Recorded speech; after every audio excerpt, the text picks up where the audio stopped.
You ever feel stuck, like really stuck, but you can't quite put your finger on why?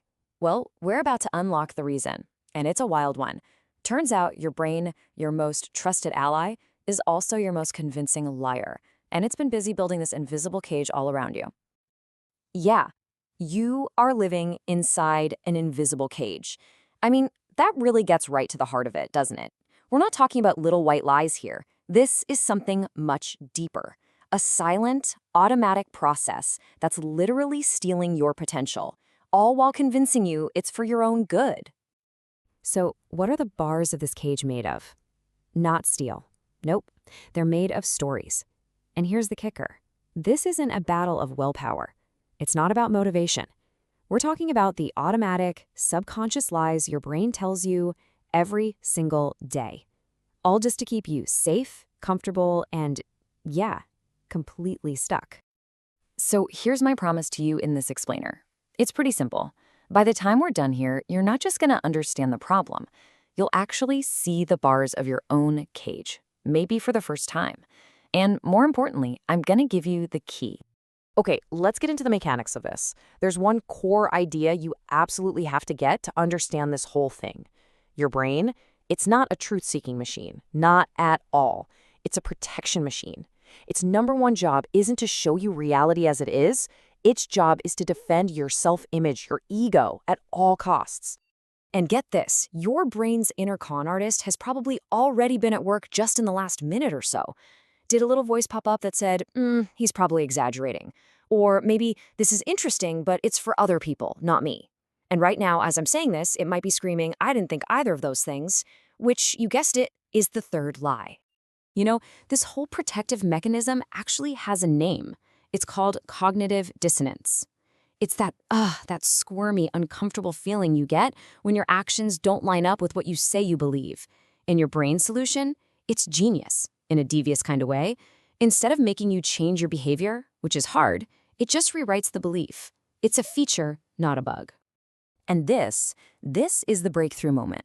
The second you realize you have a 24/7 internal PR team just spinning stories to make you feel better, that's the first huge leap toward freedom. It means you can finally stop taking every thought at face value. You can start to question the official story and peek behind the curtain. Okay, so how does this con artist actually operate day to day? Because it's not some abstract philosophical thing. Oh no, it's a concrete ritual, one you perform every single day, and it usually starts the very second you wake up. Just think about your morning. The alarm goes off. What's the first lie? Oh, just 5 more minutes. A promise you have never kept, right? Then you grab your phone. I'll just check it for a sec. And poof, 20 minutes later, you emerge from that social media fog. Then you stumble to the mirror and say, wow, I look tired. That's the comfort lie. The real truth is, I chose to stay up too late again. And this leads us to the biggest, most seductive lie of them all. I'm talking about the myth of tomorrow you. You know who I'm talking about. Tomorrow you is a superhero, wakes up at 5 a.m., crushes workouts, builds an empire. Meanwhile, today you can barely find matching socks. We just dump all our hopes and dreams onto this fictional character of our future self. And this isn't just you being an optimist. There's a real scientific term for it, temporal discounting. And get this, brain scans show that when you think about your future self, the part of your brain that lights up is the same part that lights up when you think about a total stranger. So you're literally making promises on behalf of someone your brain sees as a different person. No wonder it's so easy to say you'll start saving for retirement next year. You're basically promising a stranger's money. Okay, so we get the problem, right? The con artist in our head is clever. It's sneaky. So how do we catch it? How do we actually see these invisible bars? Well, let's dive into 2 super simple, really practical techniques you can start using today. The first one is powerful and it's physical. I want you to actually, literally, go to a mirror, look yourself right in the eye, and then I want you to say your favorite lie out loud. You know the one. I'll start Monday. Or maybe, no, I'm totally fine with this job. Now watch your face. Really watch it. It will betray you. There'll be a tiny twitch, a little flicker in your eyes. That's the truth trying to get out. All right, the second method is even easier. Seriously, you can do this anywhere, anytime.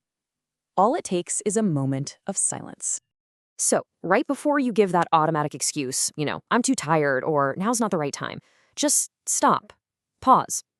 For 5 seconds. 1, 2, 3, 4, 5. That's it.